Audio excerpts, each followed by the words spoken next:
Hello guys, this is your friend and we are back with a new fanfic. Which is What If Naruto Became Emperor? Rise of the Storm King with his beautiful Kunoichi harem part 1. And if you enjoy this fanfic then please give me hype instead of comment and subscribe to my channel for more fanfic like this. And now let's start the fanfic. Hiruzen stopped by the door at Naruto's apartment. He placed the plastics he held down and knocked. Not twice but 5 times. There was no response. He was certain though, that Naruto was somewhere inside the building. He opened the door and walked in. It was always unlocked. There was a sign of danger painted at the door. Someone had put it there. Naruto never bothered to remove it, neither did he. But at least no one would dare walk inside the place. So Naruto never locked it. Not a night, not when he was running through the village. Not when he was in the forest of death. The place was cold, and eerily silent. Hiruzen shivered slightly. He should be used to this. But this was his ritual every time he came here. He'd brought in a TV, just maybe to give it some life, but Naruto hardly used it. One day he would turn it on and leave it on a news channel.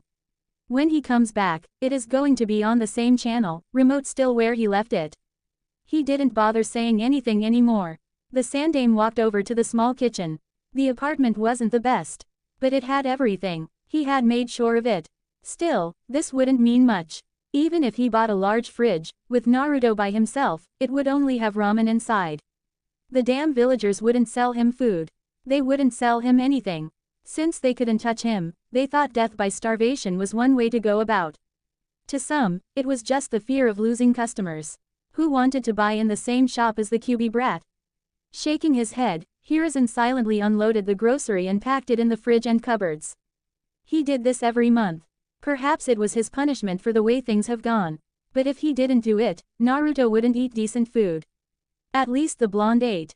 He could cook. He had taught him how to cook. Once he was done, Hiruzen looked around. It was always tidy. Naruto was clean. He was a miserable lonely child, but at least he cleaned up his place. That was at least something good. But not something that made him smile. There were still many problems that didn't look like they were going to go away. And there wasn't much he could do about it. To feel so powerless to change things, Hiruzen had never been so frustrated, and he was called the professor. He had learned every fire-based jutsu in the fire country.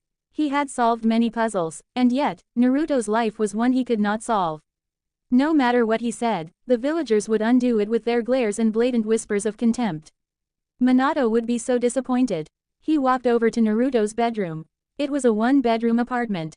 There was no sense of life. The door wasn't fully closed. Slowly, he opened it. It made a creeping sound. He cursed. But when he walked in, there was Naruto sitting by the window. A small boy. No more than 5 years 11 months old. His knee was raised, his other leg inside with his back leaning against the window frame. His eyes were cast outside. He had been here all this time. Just silent. Just never reacting. When did it start? How did it even come to this point? Naruto had been happy. He had smiled and laughed. But these days, he rarely went outside. He spent most time sitting by the window, motionless, as if dead. It pained him. Naruto. Hiruzen forced a smile as he walked over the child. His tone was gentle. Naruto didn't react until he stopped by the window. Hiruzen touched the blonde on the shoulder. He almost startled him. Lost in thought, Naruto faced the third for a moment. There wasn't much on his face. He looked at the plastic on the third's hands. Clothes. He did need some of them. Once more, he looked outside the window. There wasn't much to look at. Just happy people, sending glares whenever they saw him. Is it that time of the month already? Naruto finally spoke. His tone was quiet, slow. Month end. The time for an allowance, new food. And to open the tin he hid his savings. The Sandaime gave him more than enough. It was a pity he couldn't spend it all even if he wanted. Most shops had a sign that said "We don't sell to demons." Hiruzen nodded. I brought you something. Naruto had to turn around to look at the Sandaime. His tone had been filled with excitement. It was obvious from his eyes that he was holding himself from exploding with the news. Naruto grew curious. Maybe even hopeful. I've never seen you so excited unless you're reading that book you keep hidden in your robes, Gigi, Naruto said. He couldn't keep out the curiosity in his tone. Are you finally going to let me see? Hiruzen coughed. He placed the plastic he held down. And then knelt. Naruto then turned over to him and stood facing him. He had done it automatically without any urging. The third placed both his hands on Naruto's shoulders. His lips twisted upside down. He was apologetic. I'm sorry for not having done this earlier, Naruto. He stared into those confused blue orbs for a moment before pulling Naruto into a tight hug. I am sorry. Naruto stiffened sharply. He wasn't used to this.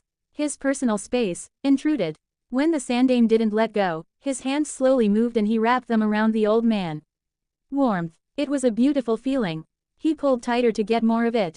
He buried face on the Sandaime's shoulder, enjoying the warmth. It was at moments like this that something he couldn't explain occurred to his heart. His eyes usually water, but the feeling was good. He didn't always get it, but it was good. He couldn't explain it, but he didn't dislike it, even though it nearly brought him to tears. You're going to suffocate me, Naruto. I'm still an old man, the Sandaime said with a chuckle before pulling away. Naruto smiled. Yes, he smiled. It was an embarrassed smile. Sorry, he murmured. Hiruzen was happy to see that smile. He cherished it for a moment. There was truly hope. Not all was lost. Yes, there was hope. Listen very carefully, Naruto. You are not going to tell anyone what I am going to tell you, and you will not show anyone what I am about to give you. He paused. Do you understand me? Naruto didn't have anyone he could tell. He had no friends. He didn't have family. He was alone in this world. Maybe he could tell the old man at the ramen stand, but that was that. Yet, he was confused. Why would the old man say he couldn't tell anyone when he had no one to tell? It wasn't by design of an obsession with solitude. He had tried. He has wasted so many hours and days chasing friends. Even if he made them for a couple of minutes, their mothers would come and drag them away. Don't play with him, don't talk to him.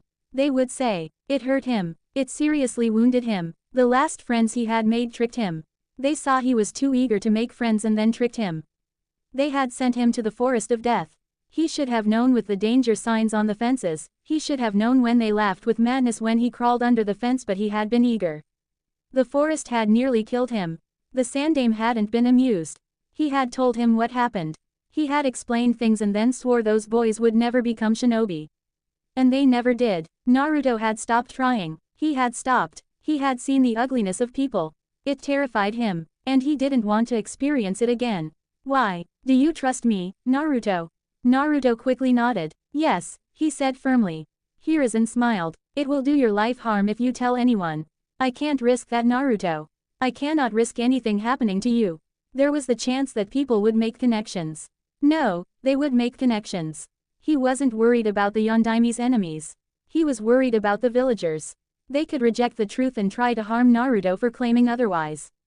It wouldn't be pretty. He took out a picture from his robes. It wasn't framed. He handed it over to Naruto, who grasped it with both his hands. He was trembling. That, Naruto, is a picture of your mother. She was carrying you when it was taken. Like I told you, she died during the Kyuubi rampage. Mother. His mother. Her hair was red. It was that crimson color. Dangerous color. He was blonde. Naruto didn't question it. For the first time in his cold, brutal life filled with loneliness and contempt, Naruto had a mother. He had a mother. He wasn't the spawn of a demon. He wasn't the Kyuubi. He was born of this woman. This beautiful woman. The picture. He held it against his raging heart and walked over to his bed. He sat down. He had a mother. Those words repeated 1,000 times inside his head. Until tears rolled over his eyes. He made sure he didn't water the picture. Naruto felt happy. He felt relieved. He felt as if something had closed in his heart. Hiruzen took out a shirt from the clothes he brought. He looked at the Uzumaki symbol for a moment before nodding his head. If it was going to bring Naruto happiness, then he would do it. He sat beside the blonde, but didn't say anything. Not until a couple of minutes passed. He didn't want to ruin the moment. Hell, an Anbu even came before him to tell him there was an urgent meeting with his advisors, but he brushed it off. It could wait. He had much more important matters to deal with. Her name was Kushina Uzumaki, the same name as his. Uzumaki. Naruto stared at his mother. But he listened to the Sandaime Hokage attentively. He didn't want to miss anything. Most of your clothes have this symbol. You can see it even in Konoha's Jonin vests at the back. This is the symbol of the Uzumaki clan. Your clan, Naruto. Your mother's clan. Before you get hopeful, there are no more Uzumakis out there. At least as far as I know. Your ancestral home, the home where your mother came from, was destroyed during the Second Shinobi World War. He went on to tell Naruto the fame of the Uzumaki clan, its history with the Senju clan. He told the blonde most things. It wasn't a happy thing since the clan was destroyed and Uzu was nothing more than just ruins. But he believed it would give Naruto a sense of belonging. No matter what people say to him, he would know he came from somewhere and his mother once belonged to a prestigious clan. Gigi, will you take me to Uzu? I want to see it. I want to see it. He said those words with hope and excitement. Hiruzen frowned, but he didn't let it show to Naruto. Perhaps if he saw it, he would fully believe. It was one thing to be told about something than seeing it yourself. I will clear my calendar and take you there, but, he pressed his index finger on his lips. Don't tell anyone about it. When we go, it will be just the two of us. No one in this village will know.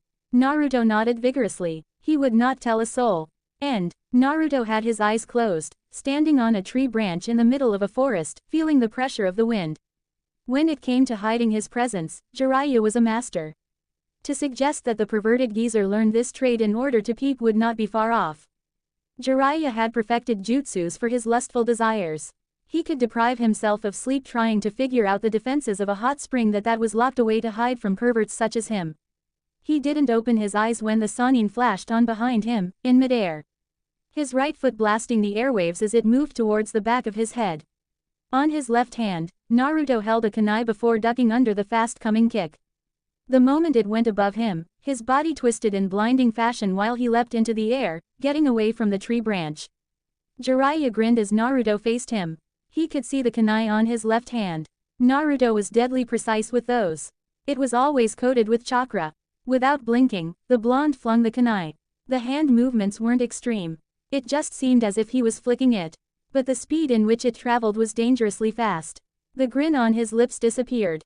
The toad sage bent his body backwards, his head facing the heavens as the kunai blasted past him.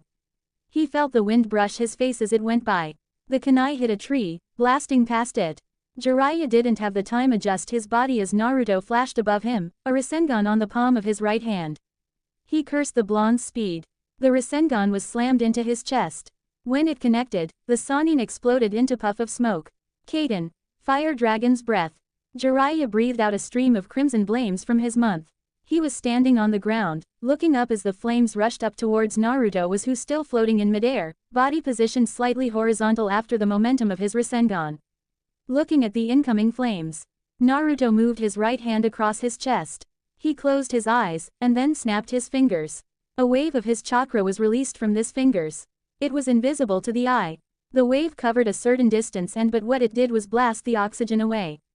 The effect lasted for no more than 2 seconds. The flames that had been coming towards him simply died off, just like that. It was the weakness of flames. They needed oxygen to burn. Regardless of power and speed, as long as there was no oxygen, the flames would not burn. Ah, he loved his jutsu. You're wide open, Jiraiya announced. He was on Naruto's right side, still in midair. There was no more warning when his left-right foot slammed onto Naruto's shoulder, sending the blonde flying away. As the force of the kick carried him, Naruto avoided wincing. Jiraiya's physical attacks carried a brutal kind of strength. He flipped several times with his senses fully functioning. As he was about to pass a tree branch, he stretched out both his hands and grabbed it. He attempted to swing forward but Jiraiya once again appeared. The Sannin was right in front of him, the man punched him on his chest. When the brutal punch connected, Naruto burst into a cloud of smoke. Jiraiya frowned before flashing away. He landed on the ground and leaned against a tree trunk. His eyes flashed open when he sensed something coming in fast. He couldn't react when a kunai went through on his right, it cut slightly his cheek before piercing through the trunk of the tree. Jiraiya sweated as blood dripped from his cheek. His heart pounded a bit with relief. That could have opened his skull had it been intended to do so. You're getting distracted. Naruto was in front of the Sannin. His right foot weaving through the air before slamming on his chest. The attack planted the Sannin against the tree. With his foot still connected with Jiraiya's chest, Naruto formed a small Rasengan in the blink of an eye. As he retreated his foot, he was driving the jutsu towards Jiraiya's chest. The Sannin dropped to the ground and Naruto's jutsu collided with the trunk of the tree, breaking it. As the tree began to fall, Jiraiya did a leg sweep, making Naruto off balance and start to fall backwards. The Sannin flashed above the blonde. Naruto quickly crossed both his hands above him as the back of Jiraiya's right foot came crashing towards his face. His defense held firmly and Naruto quickly grabbed Jiraiya's foot. He balanced himself quickly before spinning around in quick motions. He flung Jiraiya towards a tree. Futon. Wind bullet. He spat out a bullet of wind from his mouth. The bullet hit Jiraiya on his chest and propelled him further backwards. His back crashed into a tree with a sickening thud. Naruto was right before him, not easing up on his attack. He held a sword, coated with wind chakra. He swung it horizontally and seemingly cut through both Jiraiya and the tree, but the Sannin turned into a log. Jiraiya was behind Naruto, crashing down. His hands were held together, creating a giant fist. The slammed the hammer down with all his strength, hitting Naruto on his right shoulder. The force caused Naruto to fall to his knees, dropping his sword as his hand trembled and throbbed painfully. The Sannin wasn't done. The moment he touched down, he lifted his right foot, kicking Naruto on the back of his head. It was brutal. It forced Naruto to hit the trunk of the tree he'd just cut with his forehead. A sense of dizziness gripped his mind for a moment as his vision blurred. Birds chirped for a second. Jiraiya grabbed him and then lifted him up into the air. The Sannin was holding him up by his throat. Just one hand. Shall we call an end to it? Too soon. Naruto muttered. He moved quickly. Both his hands grabbed Jiraiya's arm. He put so much pressure on his fingers that he stopped the flow of blood and Jiraiya's grip loosened. His legs moved up and he wrapped them around Jiraiya's arm. The Sannin cursed loudly before slamming Naruto on the ground. There was a loud boom as Naruto crashed with his back. But he didn't let go. He even started twisting the arm. Jiraiya started tapping on the ground comically before yelling. Naruto, you are going to break my hand. Do something about it. Naruto yelled back, careless of Jiraiya's pain. You shitty brat, if you break my hand, I won't be able to do research properly. That is worse than death. Naruto shrugged. It will save you from pain and women will have their dignity back. Jiraiya cursed once more and used his free hand to form a hand seal. His hair stretched and wrapped around Naruto. He strangled the blonde, forcing him to let him go. Once free, he hurled the blonde away. Naruto flipped several times before touching the ground with both his hands, trying to stop the momentum. Once he stopped, an earth spike burst from the ground. It was sharp, and dangerously moving towards his chest. Naruto propelled his body backwards by pushing chakra into his fingers to push himself. The spike missed him, just by a whisker. Jiraiya expected this. He was upon the blonde. Twisting as he moved, he channeled chakra onto his fight foot and then slammed it on Naruto's face. The kick picked the blonde off the ground, but before he could do anywhere, Jiraiya grabbed his right foot and then twisted him up before hurling him towards a tree. Naruto didn't have enough room to balance his body and so he crashed into the tree with his back. The Sannin appeared in front of him, driving his punch towards his chest. Jiraiya sensed a spike of chakra and tried to retreat. The blonde burst into a swirl of hundreds of small wind blades. He landed a distance away, but before he could even glance at the damage, he felt the air leave his lungs. Naruto was standing just away from him, with a bleeding face, but he was sucking all the oxygen away. It became harder to breathe for Jiraiya. He fell on his knees, clutched his chest, his mouth hung open. He was going to pass out. There was no relief when it stopped. Naruto kicked him on his forehead with a wind-enhanced kick. He guessed it was payback for his earlier kick. Jiraiya felt his head tremble violently. His vision blurred as dizziness took over. He didn't even feel it when he hit a tree with his back. His senses came back when something slammed into his gut, causing him to spit out saliva while falling on his knees, hands on his gut. The attacks were enhanced with wind. It wasn't like Tsunade, but they did the damage. Naruto fell down on his butt, his breathing labored. He wiped out the blood on his face and then fell on his back. He needed to rest. Once the pain was over, Jiraiya leaned against a tree trunk and looked at his hand. It was bleeding with several cuts. He applied his medical ninjutsu to stop the bleeding. The cuts were not deep, so they closed. After a couple of moments of silence, he looked at Naruto.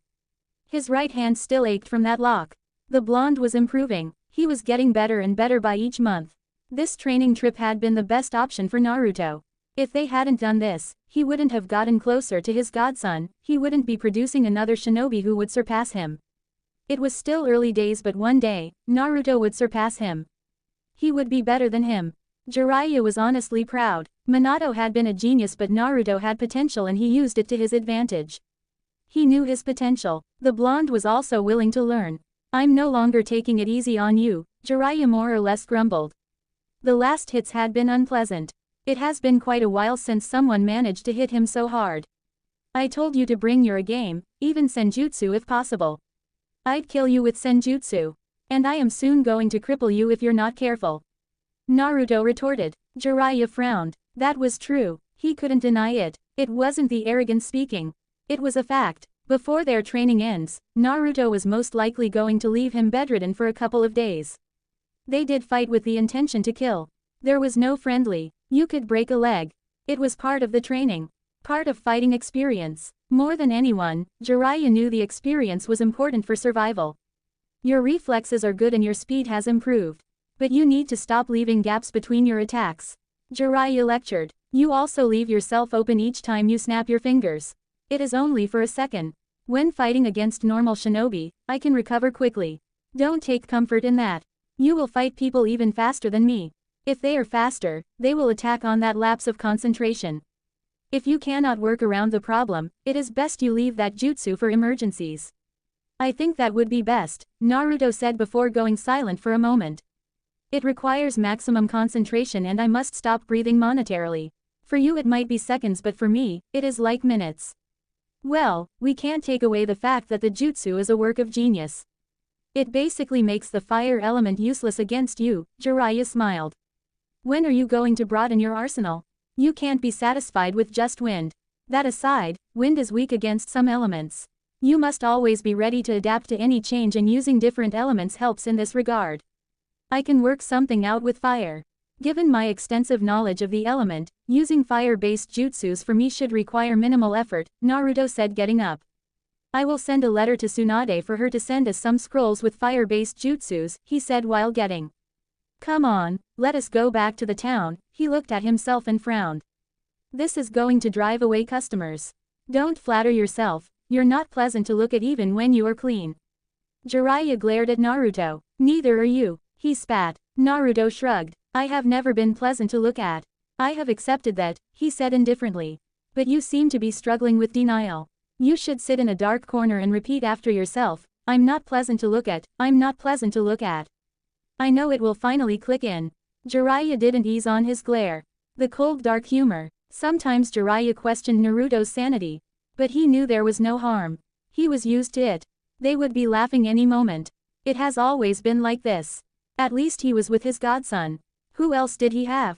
The Sandaime was gone and that had truly shattered the blonde. The old man was everything to Naruto. And when he died, without saying a word to him, Naruto has suffered. And then there was Sasuke. The cursed Uchiha. Thinking of him made Jiraiya angry. Well, not since they left Konoha has Naruto brought up the subject. Not once, not ever. Hell, the blonde didn't even talk about Konoha. And Jiraiya didn't push. He was getting close. There was no need to venture into territories Naruto didn't want to touch. But he understood that they couldn't ignore it forever. They would have to talk about it because sooner or later, they would have to return to Konoha. You could at least try to be nice, you know. My heart isn't that strong anymore, he said with mock misery, feigning to be 100 years old. Old people are locked up in their homes, Naruto said. He sighed and stared into the heavens. What do you think is up in the sky where we cannot see, sensei? Jiraiya cast his eyes into the clear sky. He stared for a moment before shaking his head. I don't think there is anything there. I don't think there is life there. Interesting, isn't it? Naruto said. What? You say there is no life there, but up in there is where this world receives its life. If the heavens do not make clouds for rain, the trees, the animals, the grass, these things will die. The rivers will eventually run dry and people will be next. There is no life there, and yet, it is where we receive our lives. Once again, Jiraiya looked into the sky. He couldn't argue with the blonde on that note. One thing he has noted about the blonde was that he was deeply knowledgeable about many things. And he knew how to apply his knowledge. Perhaps it was the wisdom he gained from spending much time with the Sandaime Hokage. When you spend time people, something about them also rubs off you. That is nature, Jiraiya said. Naruto nodded. Yes, nature. So beautiful, calming, and yet it can be so dangerous. I like nature, he said before changing the subject. I have been curious, you have no shame, have you ever tried peeping on Tsunade? Jiraiya's body froze. Yes, it was more of a whimper than anything. He could never forget that memory. He still had those wounds from the beatings she had dished on him. He fought with the crazy side of him that said it was worth it because he had nearly died that day, literally. Tsunade had pummeled him hard. She had broken so many bones, the pain. Worse, She healed him after doing it and then threatened to beat him into the brink of his life again if he tried it once more. Well, those had been younger days. He could escape now, but he wouldn't dare try it again. He had learned his lesson. Judging by that response, you must have received quite the beating. You don't know half of it, Jiraiya said with his eyes closed. He swallowed hard to banish the memory. She nearly killed me. Since then, I say anything to her but never again. Never again. But you did see, right? Naruto glanced at the Sannin. It must have been something else. She must have been a very delicate young lady when she was younger. She was, Jiraiya said. She is still beautiful, he added. Naruto didn't comment on that. He just nodded. Without much being said, the two headed back to the town. The walk was silent, both in their thoughts. Jiraiya was thinking about what they had to do next while Naruto was thinking about certain things in his life. Once they reached their motel, Jiraiya took a shower and changed his clothes. There was no need to rest for the Sannin, he was going out and likely not to return for the night. Naruto didn't question it, he knew what the Sannin was going to do. They had chosen this town because of its fun activities. There were casinos, brothels. Jiraiya's kind of hunting ground. He loved places like this. He always danced with joy when he thought of what kind of material he was going to gain through his peeping work or getting drunk with young girls who giggled and laughed hysterically whilst he tells them his legendary stories. The man walked out of the bathroom, already grinning madly. You could see it in his eyes, his body language. He was going to have fun. Well, the past 4 days had been spent training vigorously. The man probably felt he needed to reward himself. Jiraiya contained himself and walked over to the window. He opened it and then turned back to face Naruto. We are going to leave this town in the next couple of days. He said a bit seriously. They never stayed at one place for too long. The longest they had stayed was 2 months, they were always moving around, seeing different places. Sometimes they didn't even camp with people. They would stay in the middle of nowhere. For survival, it was hunting. They always made sure there was water close if they were going to camp in the middle of nowhere.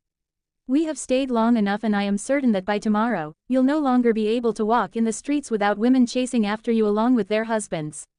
Jiraiya glared at Naruto. It had happened at their last village. It hadn't been fun and he had been forced to depart early. He was surely not going to return to that village again. He would be burnt on a stake like a witch if he returned to that place. There were wanted posters of him in good spots. And whose fault was it that I was nearly killed? Naruto shrugged. You left without giving me money for food. What was I supposed to eat?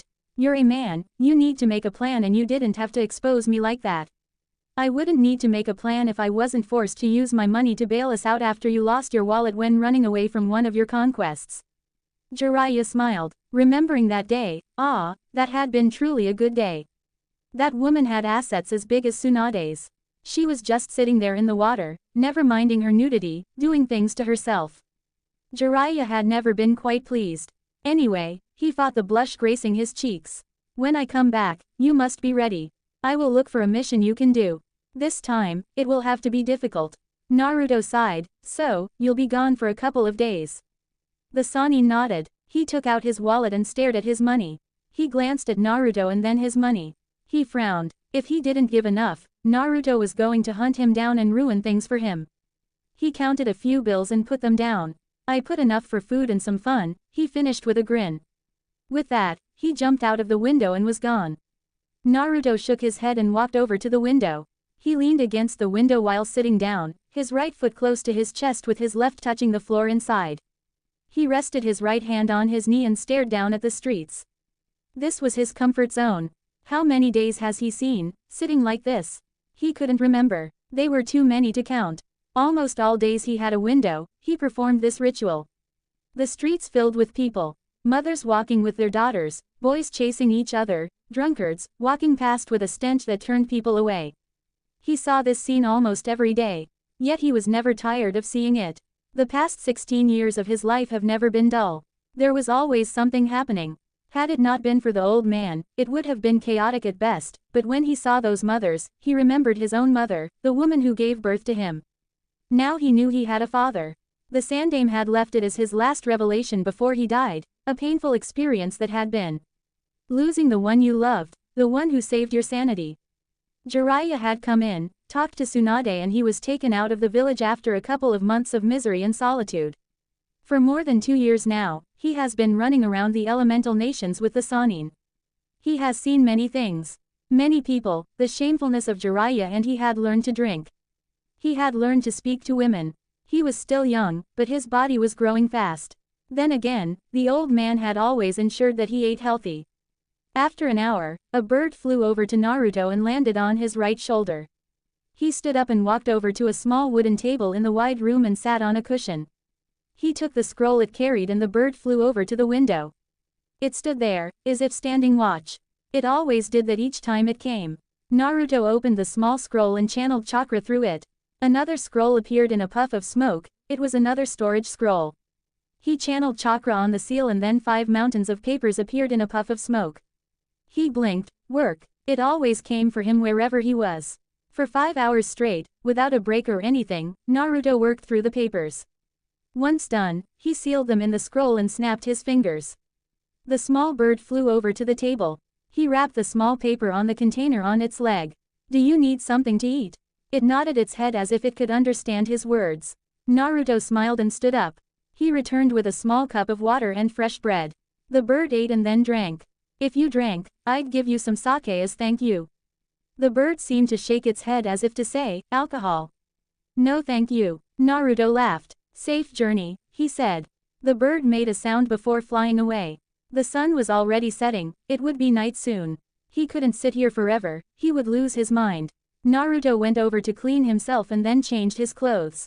Once done, he took a nap. By the time he woke up, it was dark outside. He pocketed the bills Jiraiya left him and put his hands on his pockets before walking out. He was already familiar with the town. He knew where to go, but it usually depended on where the wind was blowing. His mind wasn't focused on the road ahead, so he only blinked when he stopped at a bar. He could hear the music blasting from inside, voices of male and females. Miserable people having fun and happy people expressing their joy. To be human, to be alive. People came here. There was a guard at the entrance. It was to guard against children walking inside. The young ones had a rebellious streak about them. They liked the joys of the adults. The forbidden ecstasy always seemed to be too attracting to humans. Naruto just still 16, still underage, but he was a shinobi. Those rules didn't apply. When the large man saw his headband, he merely grunted and opened way for him. The insides were dimly lit. The noise was too much. But those who complained about it shouldn't be here in the first place. They should be at home sleeping or reading night stories to their kids. If you couldn't handle the pressure, just stay away from it, or so a certain lady had told him. Naruto went towards the bar. He didn't sit, he looked around and saw a free table by a corner. It was dark and you couldn't see clearly. It was his perfect place. He ordered 4 bottles. Once they came, he took 2 cups and walked over to his little corner. Solitude. The alcohol. Ah, the perfect combination to drown in bitterness. Konoha. It has been 2.5 years since Naruto left the village and still, there was no mention from Jiraiya on when they would return. Her friend hadn't even been returning. He sent letters every now and then, but he never showed up. Even now, she was looking at his letter. She was going to write for him to show up before her. Tsunade missed them. She really did miss the two. They had brought her back to this village and now they were running around in the elemental nation without her, her old life. She hoped that Jiraiya wasn't teaching Naruto how to gamble. She had permitted them to go away because Naruto hadn't been the most happiest of people. He was miserable. The Sandame's death had affected him deeply, and from what she had learned was that the old man had been the only person he talked to before he made a couple of friends at the academy. It hadn't been easy and that only happened in his last year. Jiraiya said he was fine. But she was a bit concerned. He was family in a way. He was the son of Kushina, someone who had been from her grandmother's clan and someone who was close to the old woman. She wasn't the one who was by Mito when she died, it had been Kushina, Naruto's mother. So, she did consider him family. Tsunade placed the letter on top of her desk and tapped her fingers. Something wrong, Tsunade-sama? Sakura asked quietly. The slug princess glanced at the Pinkett. She had grown. Well, she had trained her well. But she was still obsessed with Sasuke. That rotten child, he had been spoiled rotten. From what she knew, Tsunade didn't understand why the villagers adored him. She didn't see why girls liked him. He had a cold personality and he was rude. Did the girls really like him like that? If someone said they had been brainwashed, Tsunade wouldn't disagree. Sakura had been willing to throw a fit if someone said bad things about her beloved. The damned Uchiha. No, Tsunade said with a shake of her head. I'm just worried about Naruto. It has been 2.5 years now, and from Jiraiya's letters, they are still training. He is even requesting scrolls to continue with Naruto's training, she explained with a frown. Naruto, her teammate, the boy she'd been cruel to in their days. At some point, even Sasuke had yelled at her and told her that she didn't understand anything. She didn't know anything. Sakura had been hurt, but she hadn't understood why Sasuke gave her that reaction. Now she did. She had been cruel to him. She never acted like a teammate. There were good memories, but her attitude towards Naruto bothered her these days when she looked back at it. Perhaps it was because now she understood things about him. She knew his story. She knew why he got along with Sasuke. They were both lonely people. They both didn't have anyone. And she had mocked Naruto for not having parents. Sasuke didn't have them either, but she had considered that his had died. Naruto had never known his. He was an orphan, but she never considered Sasuke as an orphan, but he was in the same boat as Naruto. How is he? Sakura asked carefully. Jiraiya never explains in detail, but he is fine, Tsunade said a bit bitterly. Sakura was surprised at the realization. So he has never sent you a letter? Tsunade nodded. No, not even one, not since he left. I have only been hearing from Jiraiya. If this continues, I will order them to come back, she said firmly. She didn't say anything as Shizune walked into the office, holding more stacks of papers. She frowned. Why do you have to bring that load now? I just finished another one. It is going to pile up if I leave it, Shizune said calmly. There is also this, she said, handing a report to Tsunade. The Godime looked at the report for a moment before frowning. Troubling news. She didn't need it now. She closed it and put it on the drawer on her desk.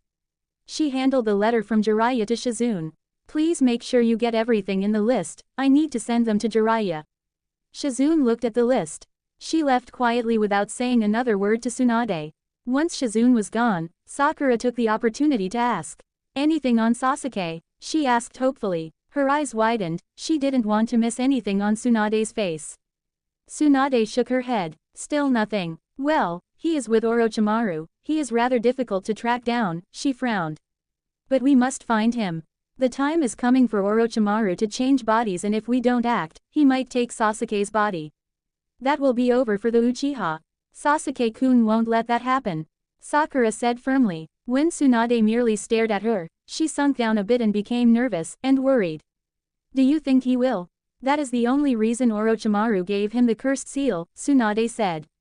That aside, Naruto did say Sasuke said he was going to sell his soul to the devil to get the power to kill his brother.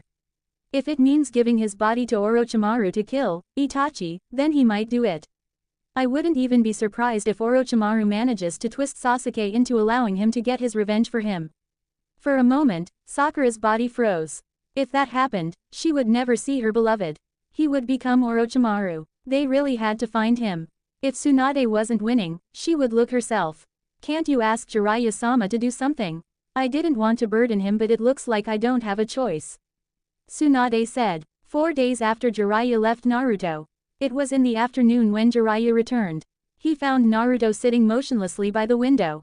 Perhaps it was something they had in common, but he never sat there like he was dead. Naruto never even used the window like the door. Never ever. Jiraiya had never seen it. Even when he was sitting there and had to go out, he would out through the door. It was strange, but Jiraiya never questioned. That took you long enough, Naruto said without turning to face the Sannin. I'd stepped out of the town to receive some information. Jiraiya said as he sat down next to Naruto. He had his back leaning against the wall, the blonde on his left side. You know my network is very busy. I know, you sometimes leave for a month chasing shadows, Naruto responded. He glanced down at the Sannin for a moment. What did you discover this time? Jiraiya realized, there was no hint of curiosity. Naruto was rather good at it. He was never too eager to learn anything. Even when he was asking things considered secrets, he never showed you how interested he was. Sometimes it made it difficult to tell if he was serious or not. Jiraiya had learned to just share or say he didn't have to know. If Naruto was asking, he wanted to know. It is about Uzu. He looked up. To see Naruto's reaction, there was nothing out of fashion. My ancestral home, Naruto said a bit lazily. There were many rumors going on about the land of whirlpools. The village had been reborn, but no one knew who did it and how it came to be. Suddenly one day, people just heard the rumors and the Wave Country confirmed it because they traded with the village. What bothered people was that the land was being led by the unknown, someone who was called the Emperor. No one has seen him, not even the people within the village. Considering how the village saw its end during the Second World War, I'm certain some people are very nervous. Naruto added, his blue eyes staring outside once more. Jiraiya nodded. The village had been destroyed. It hadn't done anything to anyone. The Uzumakis didn't fight in wars. They were a peaceful nation, but yet, they were powerful. People were nervous about their power and ended up plotting their complete destruction. Now, there were just remnants of the clan. But with the village restored, did it mean that there were many other survivors of the clan out there and they had regrouped? Iwagakure is the one that is most agitated. Jiraiya said, they are concerned because if really it is the Uzumaki, they might have an enemy with a grudge. That is one way to look at it. Naruto said. Jiraiya raised an eyebrow. He would not forget, Naruto was Uzumaki. Even though he didn't live there, it was still his ancestral home and his mother had come from there. How would you look at it? Naruto shrugged indifferently. My clan was peaceful, they did not support wars, and they did not fight. They were allies of Konoha but never partook in the wars. They didn't start trouble with anyone. They were hidden in their village, minding their own business, and yet some people felt threatened by them and decided to destroy them. What would you feel about that, sensei? There was no anger, no emotion, nothing in Naruto's tone. Again, Jiraiya couldn't tell what Naruto thought. As those blue orbs glanced back him, there was a hint of curiosity in how he would respond to the question. It is a difficult one, but you cannot say that what Iwa and its allies was just. It was wrong in every sense of the word.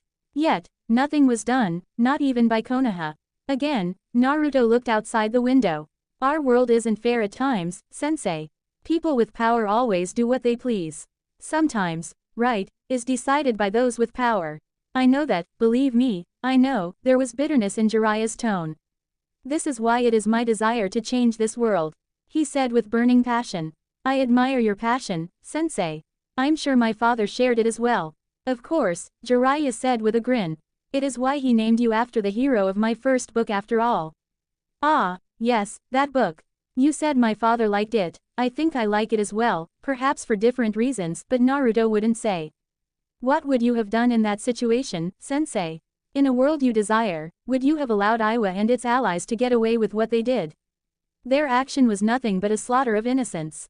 I say this not because it is my clan, but looking at it as someone who has listened to your desires. Jiraiya thought for a couple of moments before shaking his head. I don't know, Naruto. Iwa would say they were justified and they wouldn't back down. Anything more forceful would result in bloodshed. He said, but if you have listened me too, you will know that I still don't have answers. Naruto nodded, which is indeed a pity, the blonde said. What of Kiri? They are the ones should be most worried. Kiri is a bit far and we don't generally go there. It was locked up in a civil war. But I heard that the war was over and that a new cage has been named. I'll go there sometime. Jiraiya said. Naruto didn't say anything else on the subject, he just nodded and asked. What is new in the information you received? Nothing much, there are still many things we don't know. Getting inside is near impossible. I'd have to go there myself. But since it is something that will require time, I can't do it now. I would have to be away from you for a long time, and there are dangerous spies get killed there, Jiraiya explained lightly. I want to focus on our training now. But I am checking Iwa's movements. What are they doing? Nothing as things stand, but they are watching. I wouldn't bet against them preparing naval forces to prepare for an invasion if they feel they might be attacked. Kill them first before they kill you, Naruto said. It was the cold truth. Jiraiya could only grunt in response. What would you do if it came to that? Naruto took his time before responding. I don't know, he said. You said we'd do a mission when we leave. The Sannin nodded. Are you ready? He asked. But let me correct you, I never said, we. Naruto looked at the Sannin curiously. Why don't I like the sound of that? Jiraiya smiled. There is nothing to worry about. Otogakure. Kukukukukukuku. Orochimaru laughed with throbbing joy, seeing Sasuke fight. He was sitting on his throne. The Uchiha was excelling and moving faster than he had anticipated. He had been right after all and the Uchiha was a good candidate. But then again, he was never wrong, was he? He was usually right because he made calculated moves. Kimimaro had turned out a failure because of his illness, but Sasuke was perfect. The Sharingan would finally be within his grasp and he would make sure that the body would last him. It was a pity he could not sit Sasuke on a chair, strap him up and then begin to bisect him to and up close to what actually happened inside the Uchiha's body. Well, he just had to be patient. He would do it once he gained the body. He didn't have a problem with cutting himself up. Orochimaru went through a fit of coughs coupled up with blood. He frowned. This body had reached its limits. He really needed another host. He couldn't move freely now. And very soon, he would be bedridden, unable to do anything. Kabuto walked up to him. Medicine. Dutifully, the nin gave him his medicine before glancing at Sasuke who was fighting in the hall. He is improving splendidly, he said. Should we inform him of Naruto-kun's improvements as well? Orochimaru shook his head. Let us leave that for now. It might come in handy as a form of motivation, he said. Did you bring what I asked for? Kabuto nodded. I've also found something interesting that you might like to know, he said lifting up his glasses. Orochimaru eyed Kabuto. Was he being teased? If the man knew he was going to like it, why didn't he just say it? Kabuto was loyal, but sometimes Orochimaru questioned it. He smiled. What is it? It appears that Gurren has once more surfaced in Uzushiogakure. Orochimaru blinked. Oh, that was indeed an interesting piece of information. His former number 2 had vanished from him along with that boy. He hadn't bothered chasing after them because they were no longer useful. Gurren had done what he needed her to do. Perhaps the only thing she could prove was that of danger to him was about what she knew. Well, she has been gone for about a year now, and nothing has happened, so he thought he was safe. That aside, he hadn't thought she had gone to join another village. Well, that could be troublesome since we don't know anything about the village, Orochimaru finally said after weighing up his thoughts. Have you sent someone? Yes, but they didn't come back. Well, it is interesting, Orochimaru. I could go myself, but at this point, I need to be by your side. A bitter reminder that he did need Kabuto at this moment. His movements were limited and very soon, he wasn't going to be able to do any by himself. The medicine wasn't for anything but pain. He couldn't stop the rot. So long as his soul remained here, the body would continue to break apart and he would experience the pain. Why didn't Kabuto just leave him? He shook his head. He needn't think about such things. There is something I have prepared, but I'd rather not use it unless there is no other choice. I am not going to be like this forever anyway, but if Gurren was here, I'd take her body and continue to nurture Sasuke-kun until he is ripe for the taking, the Sannin said. Call him. Kabuto nodded and called Sasuke. The stoic-looking Uchiha walked up to the two, his fully matured Sharingan glaring at the pathetic-looking Sannin with so much coldness that it filled Orochimaru with joy. What? I have a mission for you. I'm finally leaving this cage, Sasuke said as he accepted a scroll from Kabuto. Everything is in there, Orochimaru said. It is merely a test of your strength. I want to see if you can succeed smoothly before changing tactics for your training. River Country. Naruto sitting under a tree in a meditative position with his eyes firmly fixed on Jiraiya. The Sannin was sitting there with him. Plans were drawn on the ground. Naruto had already surveyed everything while Jiraiya watched. The Sannin hadn't commented and said he would not comment. Even if Naruto was making a mistake in something, he would not say anything, not until the mission was over. The Sannin had said he had to make sure no innocent person died, and if it happened, he would have to live with it because that was what happened. The village close to them was being occupied by criminals, scums who were here for the loot. The village of Takumi has sent for help and they had to remove the scums. Naruto had to do everything by himself. There were 30 enemies, but they were mostly just bandits. 10 were shinobi, but nothing strong that would cause him trouble. The danger here was that he had to make sure that they didn't kill the village people.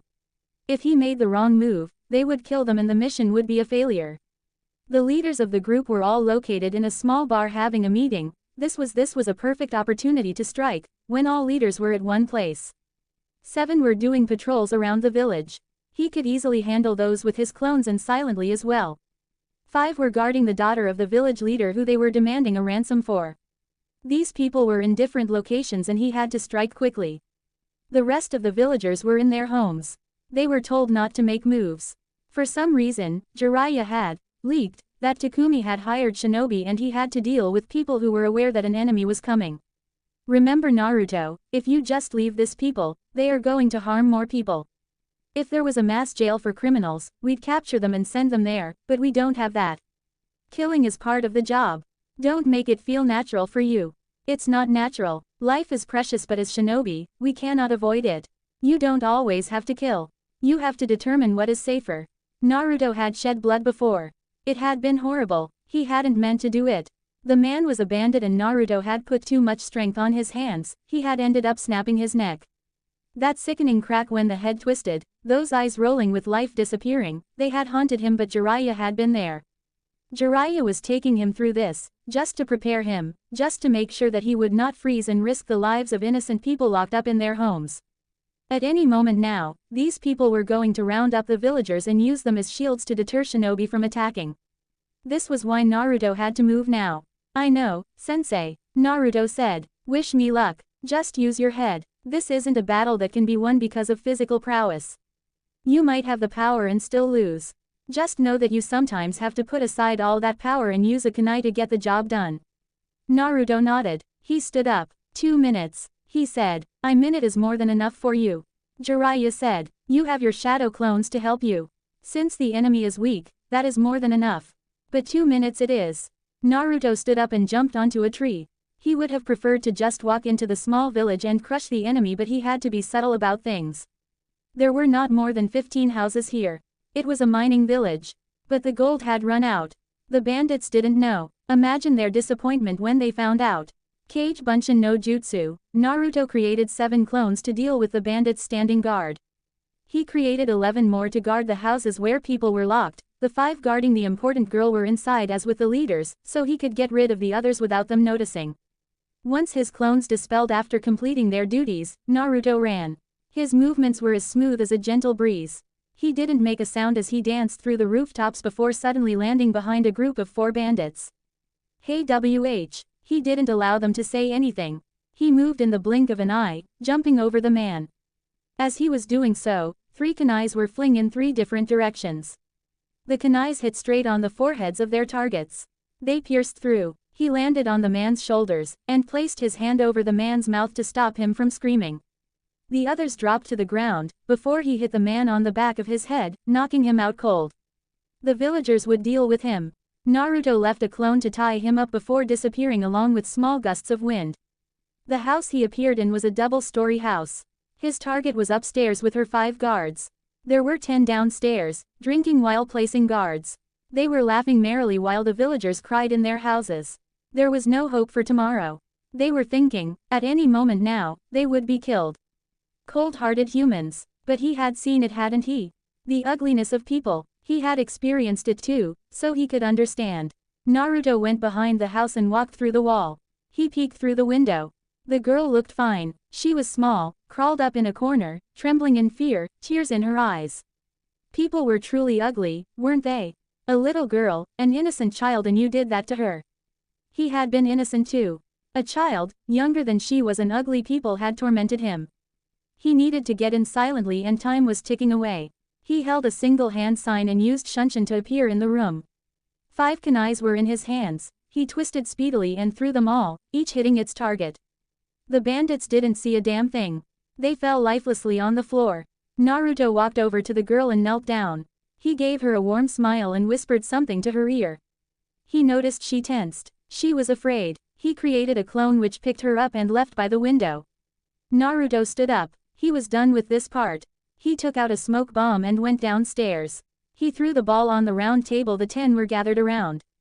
It went off, quickly covering the room with smoke. Everything else occurred within seconds and Naruto walked out safely with his hands inside his pockets.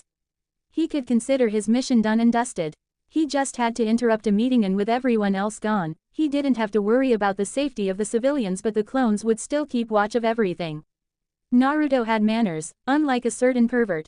So he actually knocked when he arrived at the door where the leaders of the bandits were gathered. He knocked gently a couple of times before a large man walked up.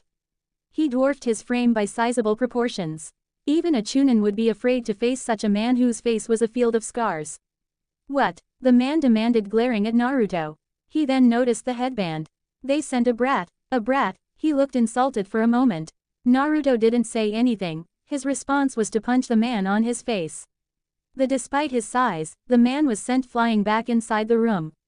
He crashed loudly onto a wall, face bleeding, teeth falling out. He cursed loudly as he staggered to get up to his feet. Naruto stepped into the room. They were all large ugly men. They were the kind of perverts of liked little girls. Pedophiles. He counted them calmly before greeting them. They were not even the least surprised or alarmed. As large as the man he had punched, he was simply a doorman. Konoha Shinobi, one of the men frowned looking at the forehead protector Naruto wore. Is it true, I've had even though young, Leaf's shinobi are strong, one asked quietly. We are about to find out. They all readied themselves, grinning madly. He was just one, they were big and strong. They could handle this, or so they believed. Between mob justice and quick deaths, what do you prefer? Naruto asked in a calm tone. But a mob justice was no good, was it? Maybe the villagers would pay back the people who made them suffer, but it did nothing but incite violence in the hearts of people. Naruto nodded to himself. Although he offered that option, he wasn't going to go with it. Innocent people didn't need to dirty their hands. This was the duty of a shinobi. We pick neither option. The first one lunged towards him, attempting to plant the base of his foot on his face. Naruto sidestepped the large foot and raised his right hand, channeling chakra through it. He made a fast motion as if he was cutting something, and then blood gushed over from the man's knee. His leg was cut off from his knee. When the pain shot through, he cried painfully. You little! Another yelled, swinging a right hook. Naruto caught the man on his arm, having avoided the punch. Chakra was channeled through his fingers and he pressed. There was a sickening crack or bones breaking. The man cried out in pain while gritting his teeth. When the last man hovered behind him, Naruto slammed his elbow on the man's chest, knocking on the wind of his lungs. He was a shinobi, and he had to finish this. He took out 4 kunais from his pouch and did what he had to do. Once done, he breathed in and out to calm his nerves. He didn't need to see anything. He simply walked out and made way for it. Jiraiya could handle the rest. They just needed to do what he did and mission complete. The village would be safe. Minutes later, Jiraiya walked up to Naruto. I can't complain, he said of Naruto's performance. You okay? Yeah, Naruto said with a grunt. Where to now? I doubt we are going to be staying here. Takumi to collect our payment, you know someone has to pay for our living expenses, Jiraiya said. We will stay in the village for a couple of days before deciding where we will go. I have to wait for something. Our payment? Naruto asked with a raised eyebrow. It is my payment, sensei, and we are not sharing. I'm the one who found the mission, and we are a team. Takumi hired both of us and they will pay both of us, Jiraiya said. You should have asked the terms before you did anything. Well, I can always tell them that you didn't do anything and don't need to get paid. Naruto offered. I'm sure they'd believe me. You wouldn't. Naruto smiled. Of course not, I wouldn't do something like that to my beloved perverted sensei. When Naruto first met the Biju inside of him, he had been truly frightened, not of those huge eyes or its size but the sheer amount of hatred those eyes directed at his presence. He was surely just an insignificant person the Biju could squash under its massive paws, yet it could look at him with so much hate that his body trembled. Naruto had never felt something so powerful. Over the years, he has learned that it wasn't him specifically who was hated but humans in general. The poor beast was forced to remain caged because of its power. It was a sad thing. Of course, Naruto didn't pity the beast. He didn't hate it either. As he gently touched the waters, those huge eyes opened slightly. Naruto marveled the size of the Biju, its intelligence. People were missing out by simply brushing out the Biju as nothing more than a source of power, a weapon of destruction. Chaos incarnated. Those eyes, I wonder if you stared at my mother as you do with me. She never visited. Kurama responded calmly. Unlike with you, her seal was simply designed to suppress my power. The same can be said about Mito. So they all never used your power but just kept you at bay.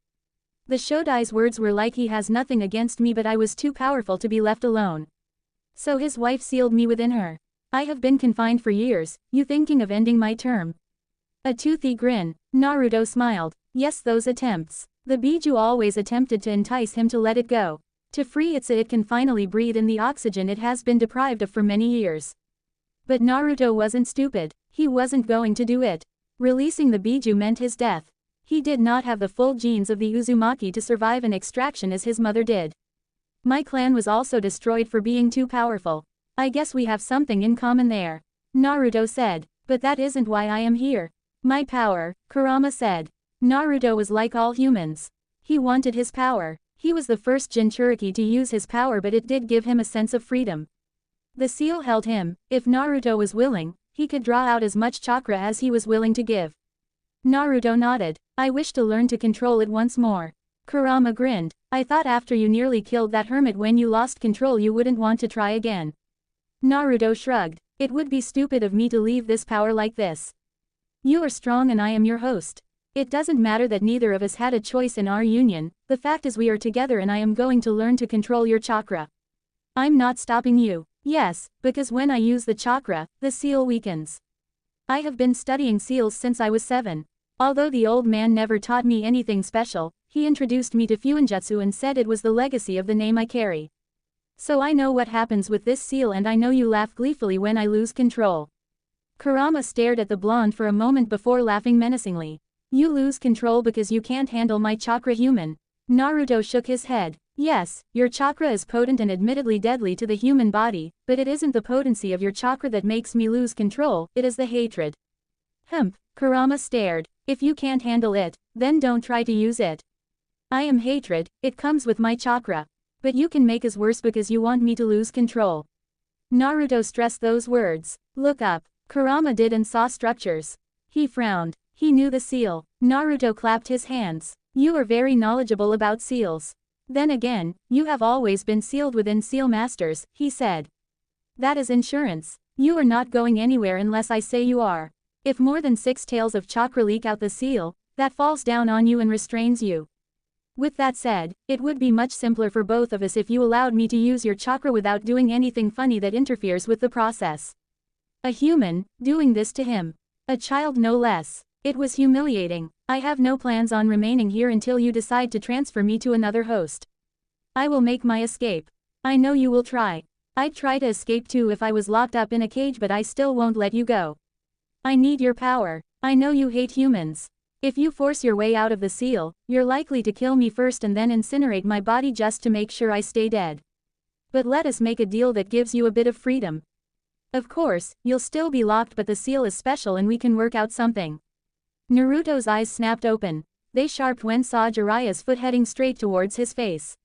It was too close for comfort and he didn't want to get any unnecessary hits. He quickly fell backwards, lifting up his face while he raised both his hands. As Jiraiya's foot passed above him, he caught him just above his ankle. The Sannin raised both his hands up, surrendering. Naruto let go of the Sannin. Why are you attacking me? You were open, Jiraiya said with a shrug. Naruto stared. Is that how we are going to play it, sensei? If one is open we attack them.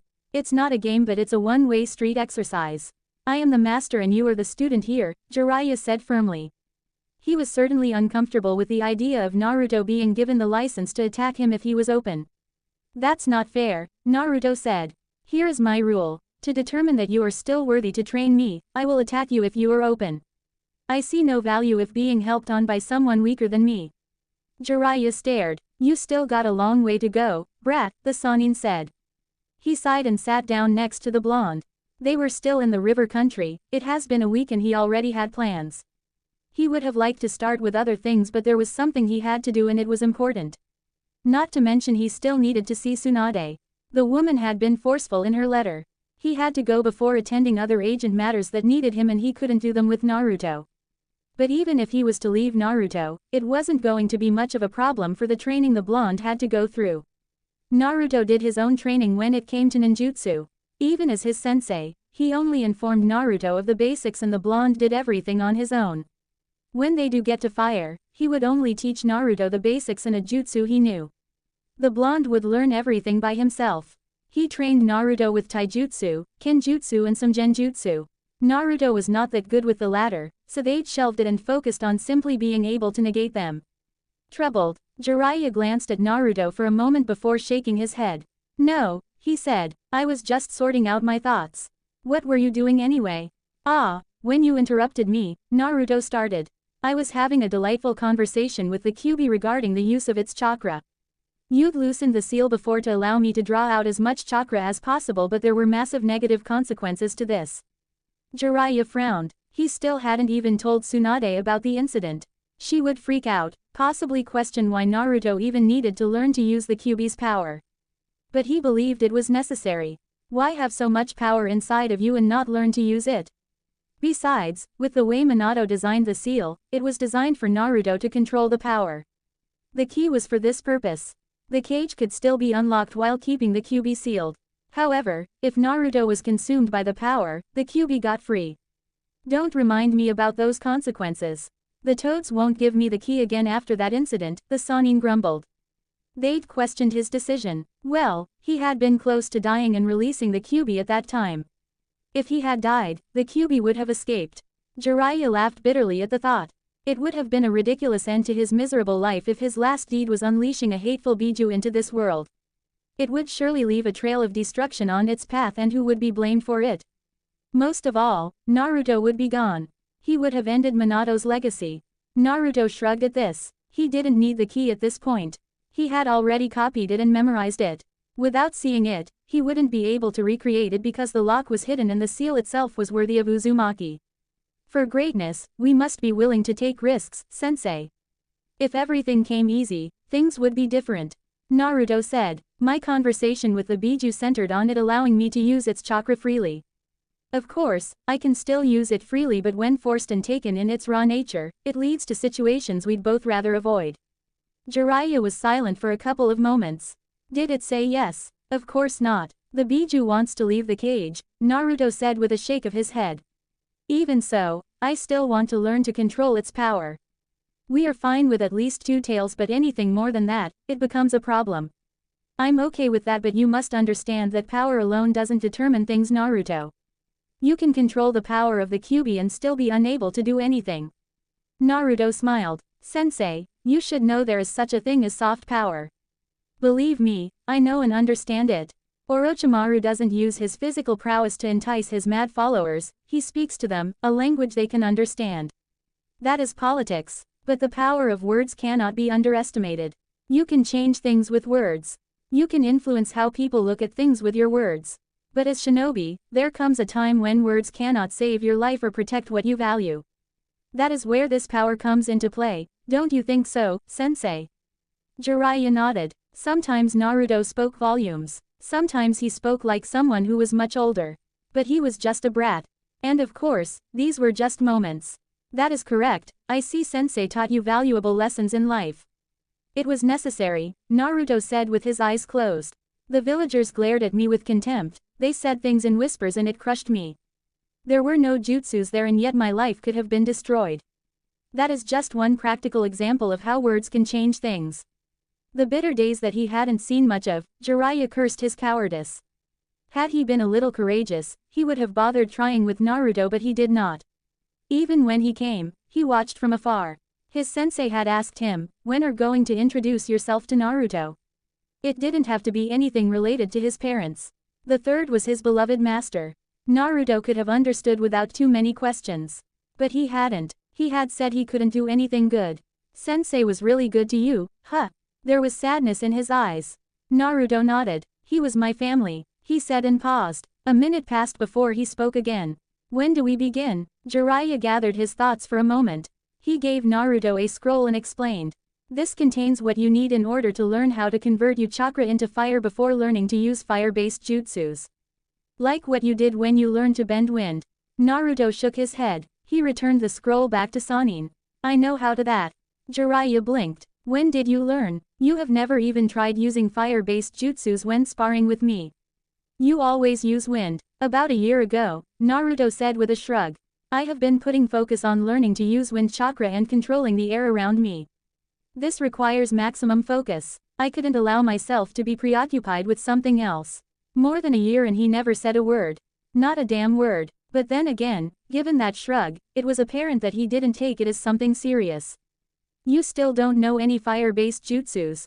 I have a good memory, I most certainly remember the hand signs you have used for your jutsus. But I haven't tried it, yet. Again, a nonchalant shrug. Jiraiya understood why Naruto never said anything. He didn't want to start learning to use fire-based jutsus at that time. We can't start your training now.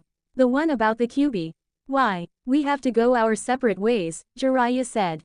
I have some things to do and will be traveling a lot. You have to go to Sunagaku and try to finish your wind training there.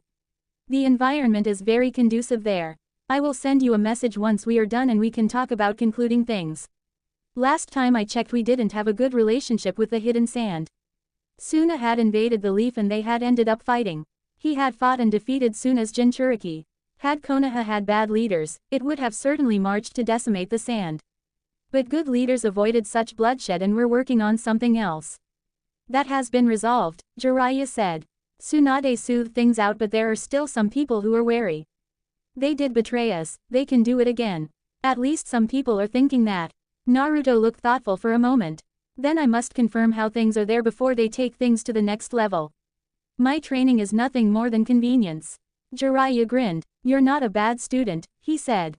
Kakashi always spoke about reading underneath the underneath, Naruto said with a shake of his head. The desert is going to be unpleasant. If you get caught in a sandstorm. But it should be fine. You can always consider it a training trip. You really do like trial by fire, sensei. You threw me in a deep pit to get me to learn how to summon the toads, Naruto stared. One of these days, sensei, you'll be drunk and wake up sleeping next to the old hag while posing. Jiraiya shivered at the thought of Tsunade seeing him before her when waking up. She'd kill him this time around. Let us not go that far, he said nervously. I sent a message to the Subaku family to inform them of your visit. I thought it would be suitable they know. Naruto nodded and looked up into the sky. I'll camp by the border tonight and enter the desert before the sun rises. He said, don't try to learn using the Kyuubi's power there. We don't want you accidentally leveling Sunagaku to the ground. Jiraiya said. He could actually see that happening. The Kyuubi had enough firepower to do that. The only way he had managed to even survive was through suppressing the chakra. If not for Fuinjutsu, he would be dead, literally. We shall see. Naruto responded with a shrug of his shoulders. A day later. Hidden village in sand. Traveling documents. Those were essential. If you were going to walk through the gates of any hidden village, you needed them. It didn't matter if you were wearing a headband or just a civilian, you needed papers that showed who you were and where you come from. Security reasons. They didn't just want everyone and anyone entering their villages. Spies and dangerous criminals could walk through the gates if not watched, and that posed a serious risk to a village. Naruto looked up into the sky. This was his first visit in this village. He didn't know where to turn to. He didn't know anything. Perhaps this was why Jiraiya had contacted the Subaku family. Naruto didn't actually need them to get by. He could ask around. The wind around the village was pleasant though, a gentle breeze, a warm kiss of nature. It was unlike the desert. The wind was wild, untamed, a natural force of destruction. Certainly something that could destroy you. Listening to its whispers, how it caressed his skin, Naruto was tempted to dance right here and now with his bag hanging on his back. Someone hit him on the shoulder. That just ruined the mood. It felt like the wind suddenly disappeared on him. He looked at the man who had hit him, an apologetic smile. Naruto nodded and the man hurried somewhere. A minute later, 2 more people passed by him running. Naruto shook his head. A village may have different name, culture and environment, but people were still the same. He started moving once more and finally found a room to rent, for a month-long stay. There was no hurry to see the Subaku siblings. He wasn't even sure how it would go considering that the last time he met them he had been battling Gaara. Well, at least it had ended up pleasantly. Naruto placed his bag on the bed and turned towards the window. His calling. It was high up in the wall. He frowned. He stepped next to the wall and placed his hand on it. He blinked before smiling. He almost laughed. He was thinking of creating a window that suited his needs. Was he that obsessive about this? Naruto shook his head. The window was probably up there because of the conditions in the village. If storms came, they had to be safe. He placed his hands up and climbed up onto the window. He couldn't sit the way he preferred given the size of the walls, but it would do. Once settled, Naruto looked outside. It wasn't a pleasant view. Then again, he never visited the window for its view. 2 hours went by before Naruto was snapped out of his thoughts by a knock on the door. He thought about ignoring it for a moment. His sentimental time was being disturbed. Silently shaking his head, and went down and walked over to the wall. A young girl, who showed him the room, was standing there, with a warm smile. Sorry to disturb you, but I just wanted to see if would take your food here or if you would eat downstairs. Jiraiya was going to shout and curse, but Naruto would only smile. He was renting a room in a 5-star hotel. The Sannin would cry foul over his wasted money. Naruto was usually safe with the money the Sannin gave him. He rarely spent it all and the man was more than happy to take it back. So, just this once, he could live the life of a spoiled prince. I will come downstairs. He said. Can I also get a small table I can use to write on? I will speak to the manager about that. Thank you. The young lady gave him the eating schedule and before walking away, Naruto closed the door behind him and sighed. He should ease the tensions he felt on his body. Traveling in the heat of the desert is a bit rough. He would rest his body today and would go out tomorrow for training. Hidden Leaf. A bandaged Jiraiya was sitting by the window, with a frown on his lips. Naruto didn't do this to him. But Tsunade had to greet him by pummeling him. He couldn't do his job with his body in pain. It would be troublesome if he came across trouble when his body was still suffering from the effects of Tsunade's beatings. Well, he was used to it anyway. I can't believe you, you damn pervert. Tsunade sent a harsh glare towards her former teammate. Jiraiya moved slightly. He was ready to bolt through the window if Tsunade made a move. One beating was enough, he couldn't take another one. I just couldn't help myself, Haim. When I came in, I felt that I was being called. Being called my. Tsunade didn't ease up on her glare. For more than 2 years you don't show up, and when you finally do appear, the first thing you do is go on a peeping tour. He didn't bother coming to see her. He didn't come through the gates. If it wasn't because of the complaints she had received, she wouldn't have known he was in the village until he decided that he was ready to see her. Didn't he know that she had missed him? Not that, she would even admit that to him. He would never stop reminding her about it. There was also too much to talk about that could not be said through letters. It has been over 2 years, damn it. I was going to come, Haim, Jiraiya said lamely. But you didn't have to beat me like that and then tear my scripts. I'd been working on that for some time, he complained with a glare. Tsunade shrugged carelessly. I should be having someone remove all those images in your head. She said. Jiraiya wouldn't permit something like that. He would fight tooth and nail to avoid it. Naruto let him do his research peacefully as long as he took care of everything that the blonde needed. Sneaking in was a good idea though. He was already banned in most places. He just wished Tsunade wouldn't have her Anbu try to monitor him while in the village. They were not a problem, but it would just create an unnecessary problem for him. Anyway, Tsunade turned serious. What did Naruto say when you said you were going to come here? For a moment, Jiraiya thought of lying, but he chose not to do so. He wouldn't do that to Tsunade. Nothing, he said. Tsunade was silent for a few moments. At this point, it was getting dangerous, but she didn't want to get suspicious or cast doubts around Naruto. But he could not mope around forever. Or maybe he wasn't moping around but just had nothing to say. He hasn't had very good memories in Konoha. They certainly didn't give him anything. As far as she knew, the only good thing that had occurred for him in this village was when they cheered for him after he won his match at the Chunin exams. But that was the only thing. All other memories were bad, and the Sandame's former advisors seemed particularly worried about this. Then again, they dined with Danzo. There was always an ulterior motive. But they kept disturbing her about Naruto's return to the Leaf. She certainly didn't want him to spend more years in the wilderness. She was sure he would be here when needed, but the Leaf didn't need another Jiraiya. I was thinking that perhaps he would have said something, Tsunade said in a measured tone. He doesn't talk much about anything personal. We get along just fine and I think he is fine, but we do need to start talking about these issues. Then again, it seems that unless I bring up something we won't talk about it unless it has something to do with training.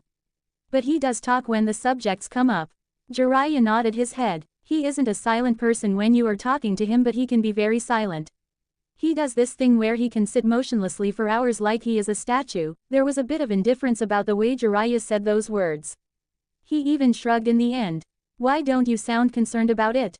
It isn't a problem, he said. I think it is done out of habit. Tsunade was silent for a couple of moments. She couldn't get any reports the Anbu made on their observations of Naruto. There was a register that said someone was observing him, but there were no records of it. Not in this office, not in the Sarutobi compound, not in Anbu HQ, and she didn't know who was doing it. Well, she had succeeded her sensei. If it was something dangerous, he would have made sure to keep it for himself only.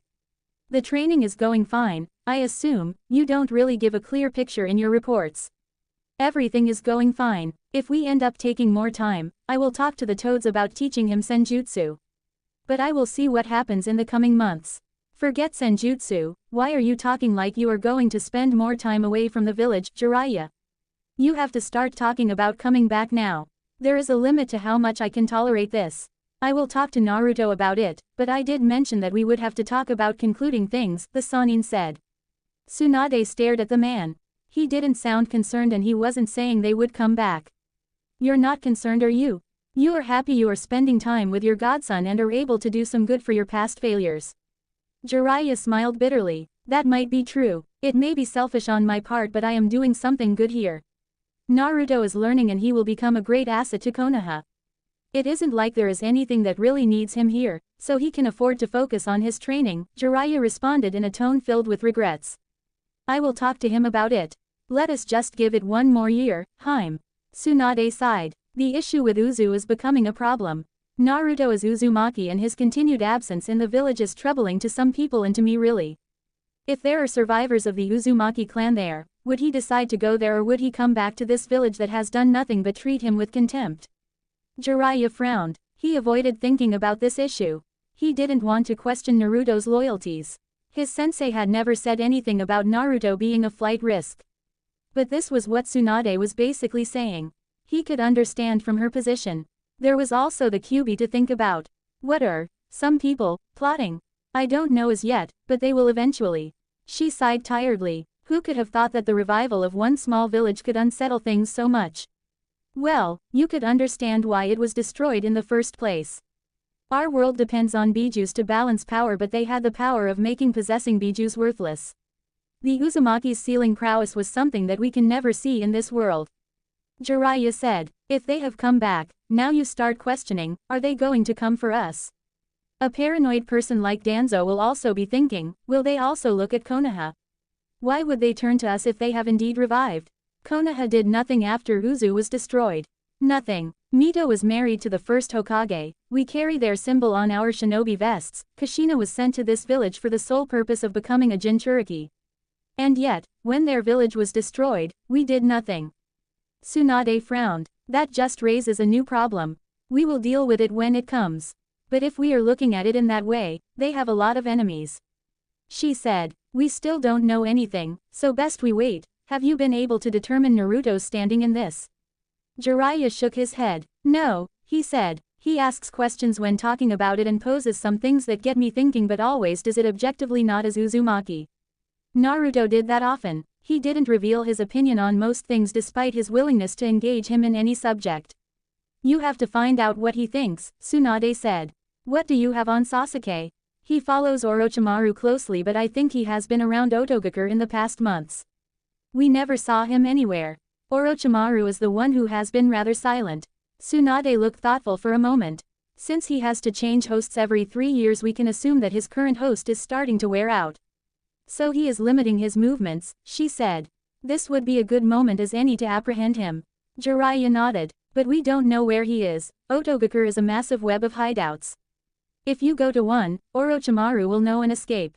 You really can't move unless you know exactly where he is. I expect you to find out soon before he takes Sasuke's body. I personally don't care for the brat, but we can't allow Orochimaru to have him. I'm going to be looking around for the next couple of weeks. I will come with something, at least I hope. What of Naruto? I didn't tell you. I sent him to Sunagakure. He will be there for at least a month. If he didn't stop by the desert to train, he should have arrived already. Jiraiya said. You could have said when you came here, Jiraiya, Tsunade said with a shake of her head. How long are you going to stay here? I will be gone by tomorrow morning. Jiraiya said. I have to do what I need to do quickly before meeting up with Naruto. I have given him a month, it will be best if I don't keep him waiting by taking too long. Sunagakure. Naruto was in a training ground, it hadn't taken long for him to find it. The whispers of the wind were just too much for him to ignore. The wind just felt so natural, so gentle, so powerful. In the places he has been, he has had to use much of his chakra to generate wind jutsus, but here, you could control the wind itself. It was a difficult adventure but nothing impossible. It could be done, you just had to learn to move with the wind and just be one with it. In this exercise, Naruto usually meditated and allowed himself to measure the speed and density of the wind. You could not simply wish to control something you did not understand and could not measure. He meditated for about 2 hours before standing up. He took a stance and breathed calmly, his breathing becoming silent, like an assassin. Once he had achieved this, Naruto lifted his hands up and then down again. He twisted around and the wind picked up. He jumped forward and the wind moved with him. He stopped and smiled. He didn't care that someone was watching him. It was only natural for them to observe his movements. He was still a leaf shinobi and maybe they had become allies once more, but he was using their training grounds without even talking to anyone in their ranks. And by now, they probably knew that he was a Jinchuriki of the Kyuubi. If they were willing to let their Jinchuriki run loose in Konoha, they'd think the leaf would do the same. Naruto shook his head. Wasn't it something that such thoughts hadn't disturbed his breathing? Then again, for how long has he been doing this? The days in the forest of death, the days sitting by the window of his apartment in the leaf. It has been long, many years. It was only natural for him. But he had forgotten when he started hanging out with people. He shoved the thoughts to the back of his head and returned to his training. He waved his hand across his chest, picking up wind, this time around, with dust. He tried spinning it around, but it fell down. His concentration. Naruto stood motionlessly for a couple of minutes trying to regain his concentration. Once he was satisfied, he started moving. He waved both his hands, moving the gentle air around him. He needed to move with it. He started walking around along with the wind. He did jumps while controlling the wind, moving it with him. He did this for an hour before halting. Naruto waved his right hand front of him in a quick motion.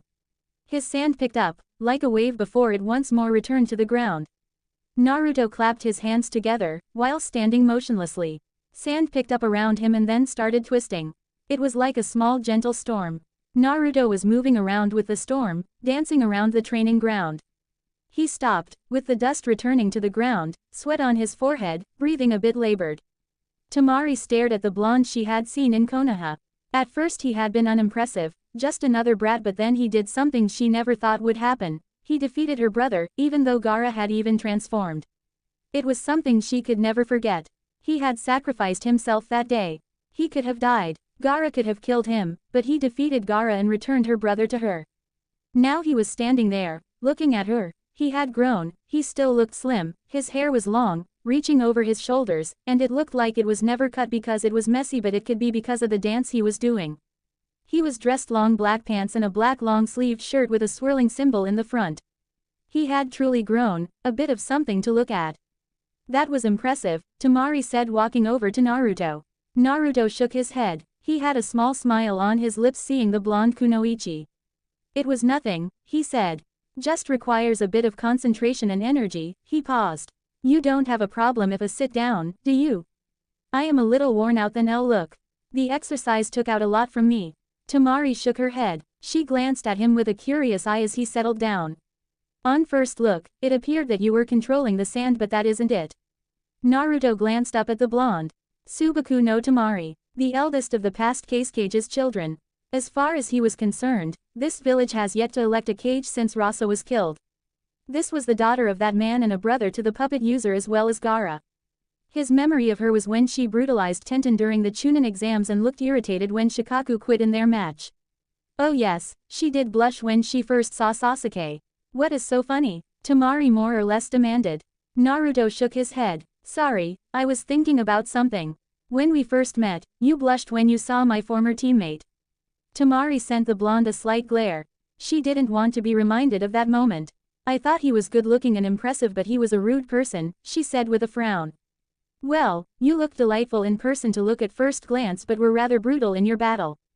Naruto said. First glances don't always reveal everything, do they? Temari looked away from a moment. He had just complimented her. When was the last time someone did that? Oh yeah, it almost never happened. She was the sister of a bloody killer. Even though Gaara had changed, to the people of this village, he was still the bloodthirsty killer who killed people just for looking at him, a bitter past that just didn't seem to stay away from them. She coughed once before responding. No, they are not. I'd brushed you off at first glance. You look like some weak brat who was just playing shinobi with a headband. But you truly are impressive. No, you shocked me. I didn't think you'd be able to defeat my brother. Naruto smiled. Well, there is really nothing that is impossible, he said. Brother, you are speaking of him fondly. Last time you were truly afraid of him. I guess things really did change after my fight with him.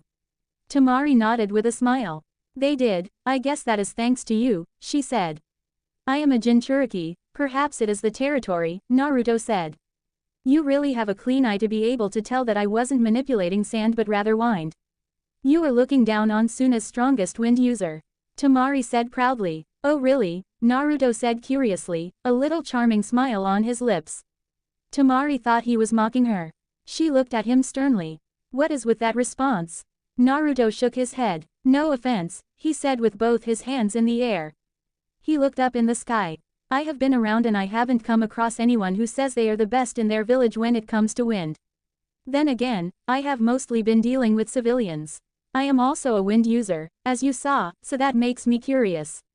Temari stared, looking at him skeptically before finally accepting his response. Any reason you didn't to see us when we were expecting you? This is my first time in this village. Temari stared, unimpressed by Naruto's response. Are you trying to say that you didn't come because you don't know where we live? She asked, a bit rhetorically. And yet you still found a hotel to stay and even managed to make your way to a training ground. She paused. How stupid do you think I am? Naruto didn't respond to that trick question. I wanted to look around the village by myself without my hosts because it is my first time being here. Being able to navigate around unfamiliar places is important for shinobi. You're not always going to go to places you know. Temari was a bit embarrassed for her rant. She jumped to conclusions. She glanced at him at the corner her eyes. He had his face staring at the sky, his eyes clear. She couldn't read anything from his face but he had stopped smiling. Sorry, it was truly difficult saying that. Naruto shook his head. I led you to it. He said. Temari stared at him for a moment trying to understand the meaning of those words. She couldn't figure it out, so she ended up just shaking her head. It would be of service to us if you came to our house, we are your hosts after all. I'm staying here for at least a month, besides that, I am more comfortable in my own private space, Naruto said calmly. But invite me tonight for dinner and I will come. Temari blinked. It usually goes the other way around, you know, she said. You can't always confine yourself to the norms, Naruto said with a shrug. He then held out his right hand. Temari looked at it for a moment before helping him stand up. I need to rest up a bit and do some reading, but before that, you won't have a problem showing me to your house, yes? He paused. Oh, you still haven't said you are inviting me. Temari smiled. He was certainly a bit weird. Then again, she didn't deal with people she casually talked to like this. You are invited, she said. Come on, she said and started walking away. Naruto walked by her side silently. He only spoke when they arrived at the streets of the village where people could see them. He noticed the reaction of the male population and glanced at Temari, who was walking normally as if nothing was wrong. I'm certain I will have people blocking my path when I go back to my hotel. Temari glanced at him for a moment before responding. Why, how often do you walk with a young man around here, Temari? Temari was caught off guard by the question. It took some time for her to stutter a response. Why are you asking that? Oh, Naruto smiled. Well, that reaction is a bit interesting. I'm guessing you don't do that. Surprised, I am truly surprised. I mean you are a beautiful woman, I thought both lustful and mad in love boys would be throwing themselves at you. Temari frowned. They can't do that. They are afraid. She paused, shaking her head. They are afraid of my brother. She didn't explain why. And thank you. For. Naruto knew why, he just wanted her to say it. She was a tough person but yet still innocent. And he was used to dealing with the perverts that Jiraiya surrounded himself with. Not only that, but in the bars he visited, he saw some crazy things. Alcohol was a mad demon. Temari sent Naruto a look. Naruto laughed, raising his hands. Forgive me for that, he said. I just thought it would be adorable if you said it yourself, he said. But there is no need to thank me. I am not giving you a favor by complimenting you. You just need to smile and appreciate it because that is the truth. He put on a thoughtful look for a moment before speaking again. Well, I can't think Gaara would compliment you and your other brother, Naruto shook his head. What of my other brother? Naruto shook his head. Nothing, he said. He didn't step into Temari's house, he just looked and then turned around to leave. Temari offered to walk him to his hotel but he shook his head, it was a gentleman's duty to walk a lady home. Her reaction had been a bit amusing once more. Later night, while there was no emotion in his face, Gaara was a little happy knowing that Naruto was going to come to have dinner with them.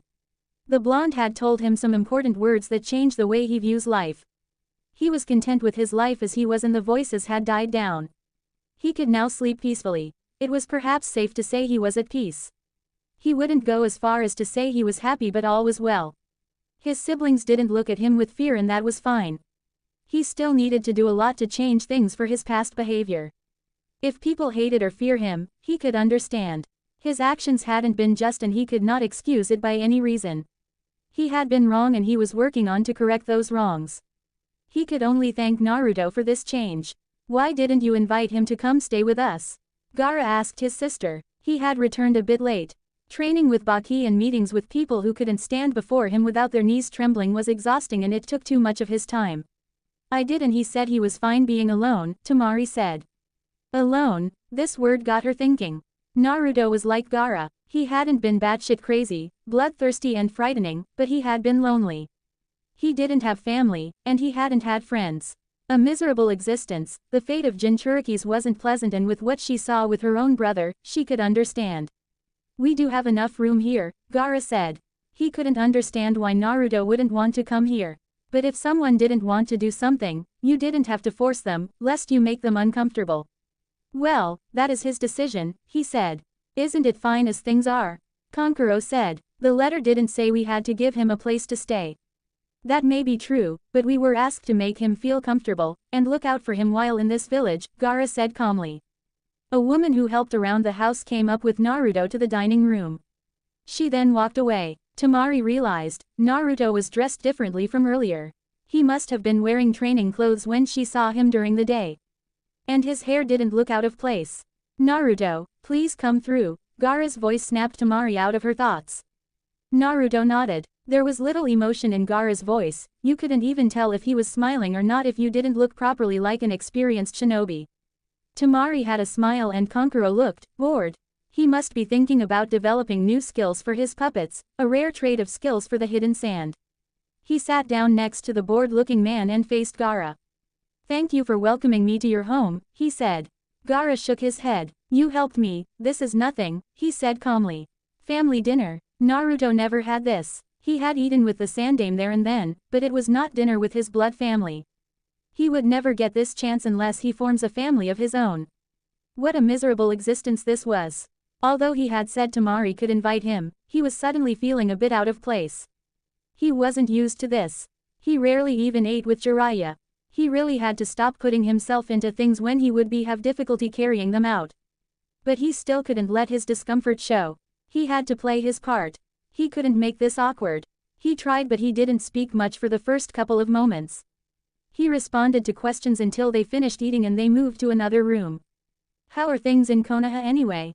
Gaara asked quietly. Naruto shook his head. I actually haven't been in the Leaf in more than 2 years, he said.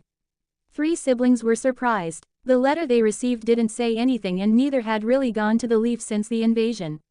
It was a difficult time between the villages, with negotiations between carried out over their actions in the invasion. But at least that was settled. Why? Naruto looked at Temari, who'd asked. Training trip, he said with indifference. She was still surprised. You haven't been home for that long and you've been just training. What else have you been doing? You know, traveling around. The world is huge, there are many places to visit, that is why it is trip, Naruto explained lightly. I didn't think you'd need to train more, you were already strong even when you were a genin, Gaara said. Naruto shook his head. I did not defeat you because I was stronger than you. You cannot think that. I defeated you because you had a glaring weakness that I could expose. I still lost in the end, Gaara said. Everyone does have a weakness, some people just have a better way of handling it. Power isn't always determined by your physical strength. For the first time since he arrived here, Naruto smiled. Well, that is something I can agree on, he said. How are things around here? I never followed the negotiations between the Leaf and Suna. Then again, genins are not given that kind of information. Wait, Kankuro said. You're still a genin? He asked, surprised. Naruto nodded. I have been away from the Leaf over the past 2.5 years, so I haven't had time to participate in the Chunin exams. I can't imagine myself playing over that field though. I think I laughed at those who were repeat offenders. Temari laughed at this. We are all jonins, she said. But you are not too old to enter the exams. I do think you are much stronger to be ranked a genin. Naruto shrugged. I don't usually think about that. He looked thoughtful for a moment before speaking once more. Well, I do think it might pose a problem when taking missions. Genins get to do chores while those higher ranked missions their rank. I'm sure they won't give you chores, Gaara said. Things have been a bit difficult, but as you can see, we are managing. You are leaving out that they want to make you case cage, Kankuro added in. It is nothing, Gaara said. Naruto smiled. That was something interesting, Gaara the Godime case cage. In what world was he living in? There were certainly more suitable candidates, but he wasn't going to ask why. It wasn't his business. Still, it was good that a Jinchuriki with a past such as Gaara's was becoming a kage. He was truly going to become the youngest kage, and since he doesn't look like a bad person, things would go well with Konoha. Congratulations, Gaara, Naruto said. I think that is something special, regardless of the reasons. Certainly, they wouldn't put the Jinchuriki up as a figurehead. There had to be someone they could put in that position. Suna didn't even need to pretend to be strong, it was weak. Its failed invasion in Konoha and proved as much. Not yet, Gaara said. They are still considering it. This village hasn't had an official kage since the past kage. There has been someone who assumed the role of leader, but no kage. I still have to be appointed and do the job worthy of a kage to be congratulated. You'll do a great job, Gaara, Temari said reassuringly. You've got us to back you up. Ah, family. Naruto lost his smile. He stayed with the Sand siblings for a little while longer. But once time had come for him to leave, he bid them farewell. It hadn't been a bad night. A bit uncomfortable, but he had soldiered through it. There were moments, but it had been quite lovely. Are you going to be using our training grounds often? Naruto nodded. This is also part of my training trip. He said, I'll come and fetch you tomorrow around 9 a.m. I will show you another training ground where you can train privately. If I feel like it, I might join you. You sounded a bit skeptical when I said I was the strongest wind user in Sooner. Naruto smiled. I wasn't, he said. But it would be lovely to have you join me, Temari. You are another wind user after all. Gaara alone said he would walk Naruto. Kankuro wanted to follow, but he was told to stay behind and he obeyed very quickly. Then again, Gaara was someone who you listened to carefully when he spoke. They started out silently, but the walk was slow. I actually wanted to talk to you, Gaara started calmly. I have come to consider you as a friend. And I hope that we can be friends. It can happen, Naruto said. There was nothing stopping that from happening. It was either he said he didn't want to make friends or Gaara was just too much that he decided it wouldn't work out. There was nothing wrong with making friends either way. I thought so, Gaara said.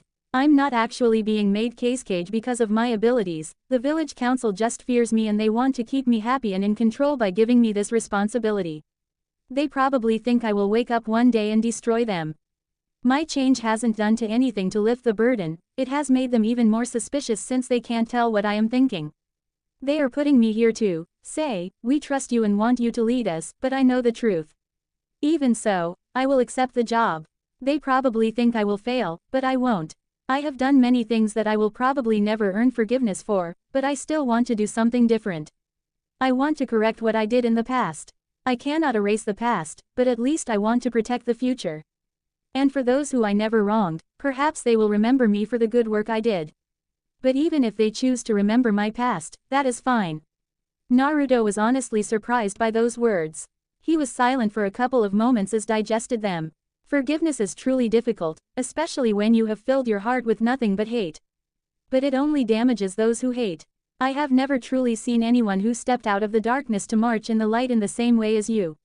People never truly want to accept that they were wrong and they are more willing to pretend that the past never happened.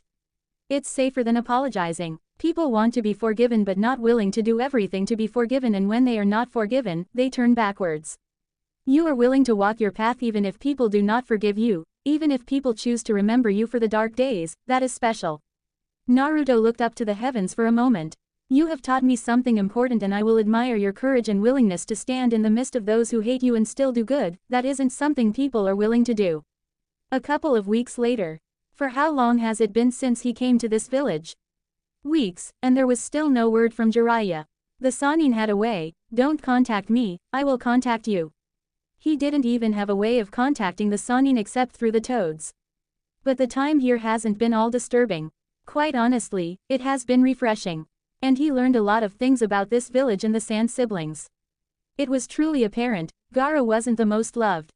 It just reminded him of his past in the Hidden Leaf, but at least Gaara could explain why they hated him. Nevertheless, he was truly a menace in the eyes of the villagers, and yet, he was still willing to lead this village. It also didn't make things easy for someone like Tamari. She was honestly a beautiful person. Over the past month, he has been training with her, a bit constantly that he had thought he would when she offered to join. She wasn't a bad person and she was truly skilled.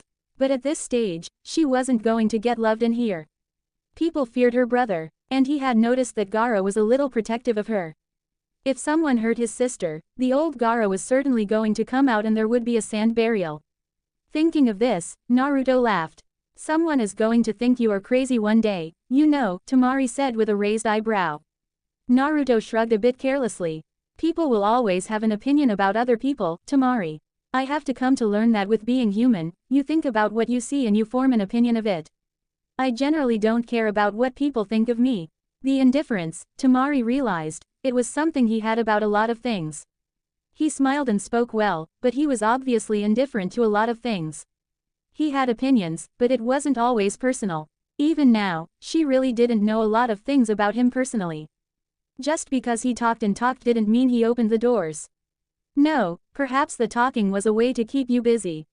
It was strange though, how do you spend so much time with someone and feel like you know them yet realize that you really don't know much about them?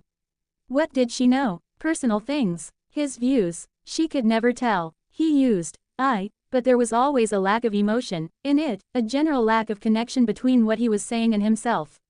Was it purposeful perhaps? You're staring, Tamari. He was looking at her with those clear blue orbs. They were clear, almost pulling you inside, and yet, there was nothing inside.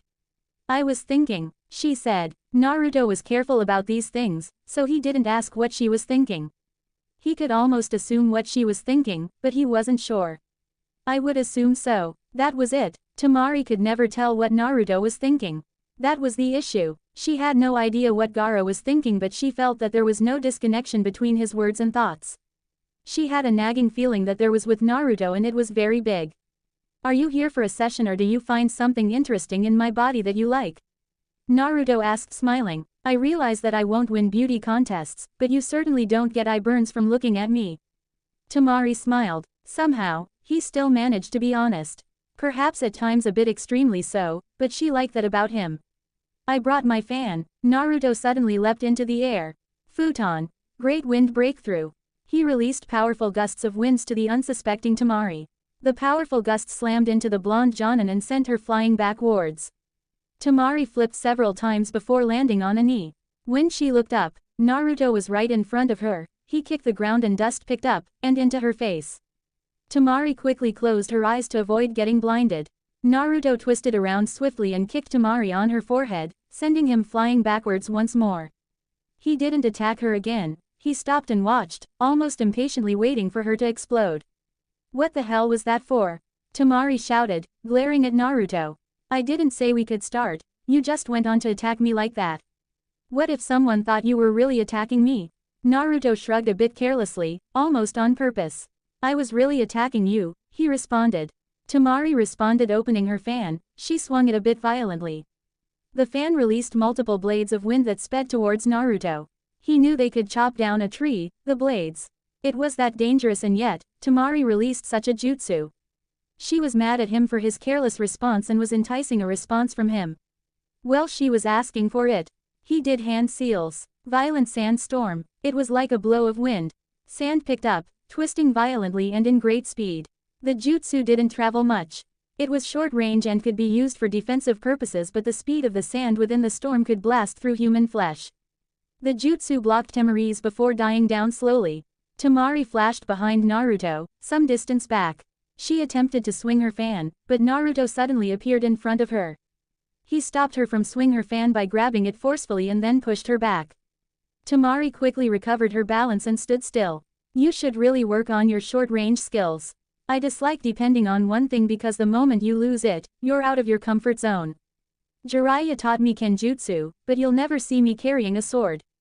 However, when the situation comes, I am able to handle it. Tamari was a bit annoyed by that lecture. If you want to see my taijutsu skills, we can have a go. Naruto shook his head, smiling. I've seen it, and I don't want to get hit by your fan again, he said. Tamari was silent. You're a bit rough though, she said, massaging her temple where Naruto kicked her. He wasn't very merciful. There were those who said they couldn't hit a woman, Naruto could hit. And he did as hard as he could. Perhaps that was the good thing about him. He didn't take it easy on her. He fought seriously. Gentleness is when we are in the bed, Tamari, well, unless you like it rough. Bam! The fan landed on his left shoulder. A flustered Tamari was glaring at him, trying to fight off the image Naruto had just painted on her head. It could be that he was a pervert. But he really did like teasing her. Was it because she was innocent? I'm going to shove this fan down your throat if you keep saying things like that. While massaging his shoulder, Naruto still laughed. Don't be like that, Tamari. You are not a child anymore. And I am helping you get used to such talk. You are already at that age. Naruto didn't mistake that Tamari was older than both Gaara and Kankuro. And of course him. How can you be comfortable saying things like that? You get used to it, Naruto said. My sensei is a man who proudly claims he is a super pervert. If you spend time with him, you'll pick up things. There were days I used to receive nosebleeds seeing him with women, but I am used to it. And I hang around that ground as well. They say things a bit for graphically while touching you. Tamari had to mentally slap herself from imaging Naruto with a woman, touching him while whispering things to his ears. That happens in the bars. I know you go there. Naruto shrugged. I don't go there to meet people or do anything. Why do you go there? Naruto was silent for a couple of moments. He was thinking if he should answer or not. In the end, he responded. Observation, maybe drunk people amuse me and I go there for the show they put out. Aside from madness, what would you observe? That madness, Naruto said. Madness aside, you see many people in bars, happy, sad, miserable, lost. People go there for different reasons. Some are running away from their problems, some are busy making deals, some are exchanging information, and some are with the wrong crowd. You see many things in a bar full of people. Why would you want to observe such things, if you are not going to do anything about it? Naruto shrugged. Who knows, maybe it helps me understand people better. Maybe I don't even go there for that only but just want to get drunk and forget about the troubles of being a shinobi. He shook his head. If you want to see Gaara liven up a bit, take him there and get him drunk. Tamari tried to think about it but she couldn't even form an image because she could never imagine her brother getting drunk. Would he even agree to go to a bar and drinking? No, he would not. If he does, it was just 1 cup, and he'd nurse it for 7 days. I don't think that will happen, Tamari said. Are you done for the day? Naruto nodded. I have always been curious, Tamari started slowly. You are always in your hotel room from noon till late, what do you do alone? Naruto looked up into the sky for a moment before looking straight at Tamari. In my first year at the academy, I had no friends, no one. The kids avoided me, and their parents openly told them not to play with me. During lunch breaks I sat alone, being ignored. In the streets, people looked at with contempt, so after classes, I would immediately go back to my apartment and sit there. What would be the purpose of going out if people didn't want me in the streets? Naruto asked before shaking his head. Perhaps these days I do it out of habit more than anything. That was perhaps the first time he said something about himself without looking indifferent, without shrugging. She felt, those were his thoughts, his experience, that was the question he had asked himself back then. Tamari felt sad. Yet, she felt there was something she was missing. Tamari felt sad, realizing just how miserable life had been for him. What were you thinking about while alone? Naruto merely smiled. Tamari realized. She wasn't going to get a response. You ever thought of breaking that habit? I hold things of the past too closely, just can't seem to let go easily, Naruto said. There was the indifference, yet this time, Tamari didn't feel annoyed by it. It isn't that much of a habit, is it? Perhaps not, Naruto responded calmly. A couple of minutes later, when Naruto arrived at the hotel, he found a message waiting by the window. Jiraiya, he thought. He opened it. Tanzaku guy in 7 days. He could do that, but he had to leave as early as tomorrow. He wanted to travel slowly by the fire country. He could speed through the river country and rest once he crosses the border. Hidden leaf. Danzo, we have to do something about the Kyuubi's Jinchuriki, Kaharu said to the Warhawk. It has been more than 2 years and he isn't coming back, Tsunade isn't even saying on the matter. Danzo didn't react visibly to this. This was a troublesome issue, yet nothing new. But with Tsunade present, he couldn't get close to Naruto. Well, with the blonde outside of Konoha, he could make his move. Jiraiya wasn't always with the Jinchuriki. The Sandaime had stonewalled all attempts to get close. He had blocked him and threatened him. His former teammate was willing to turn a blind eye on most things, but when it came to Naruto, he had been immovable like a mountain. There had been no forgiveness. Even Koharu had been told that she wasn't to bring out Naruto when they talked unless she was asking his health or how he was doing in class. If she persisted, she would be sacked as an advisor. He is a flight risk and we cannot afford to lose the Kyuubi. We have already lost the Sharingan, we can't afford this loss. Danzo didn't generally care for the boy, he cared for the Kyuubi. He is currently in Sunagaku training there. Suna, have they selected a cage, yet? No, he said, if I had my way, we would have just taken control over it. There wouldn't be a need for a cage, but Tsunade has been unwilling. Well, for someone who has fought in wars, Tsunade can be quite naive at times, Koharu said. What are we going to do about the Kyuubi's Jinchuriki? I have a plan, Danzo said.